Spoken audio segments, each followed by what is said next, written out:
And we're continuing to work towards our final result. And in this chapter, we're going to begin working on the particle drip effect. And what this looks by itself is right here. So just the drip effect coming down. And the feeling of this is a little bit like rain, has that rain feel in the sense that some of it's moving a little bit quicker, some of it's moving a little slower, giving that illusion of a drip. And our goal for this chapter specifically is just to convert a line over to a dotted line. I'm going to start to speed up a little bit in this chapter, so be sure to follow along after the video with the cheat sheets. And our very first step is to do a little bit of scene prep. So we're going to temporarily hide our dust particles. I'm going to rename this from cube over to dust particles. I'm going to go and hide both of those, and then I'll go ahead and unpin this from the Geometry Nodes network so we can begin working with a new one. Next up, I'm going to add a new object to work on. I'm going to add a plane object, so add mesh plane object. Why are we starting with a plane? This is what we're going to use to emit off of. So we're going to scatter all the drips on here and have them animate down. I'm going to rename this to drips and then go ahead and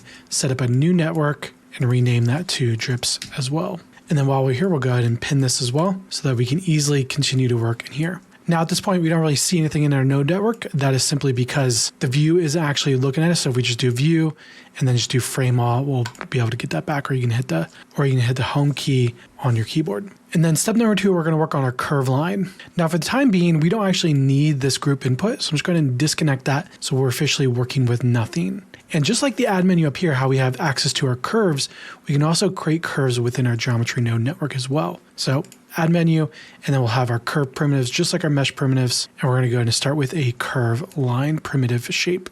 Go ahead and connect that into the output so that we can see that. There we go. Go ahead and zoom in so we can get a little bit closer. And now we just have a blank line. Now in our geometry node spreadsheet, it's important to know here now we can see we're working with just a curve primitive shape, and we currently have 2 points that we're going to be working with as of right now. So now if we want to start instancing some dots onto these points, we'll go ahead and set that up as well. So I'll do an instance on points, just like we have been working with. Go ahead and drop that in there.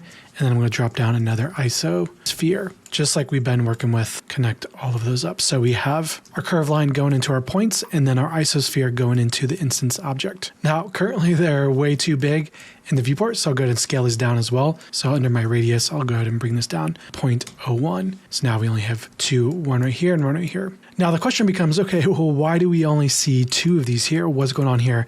How do we get more of these? And that brings us to our step number 3, which is to resample the curve.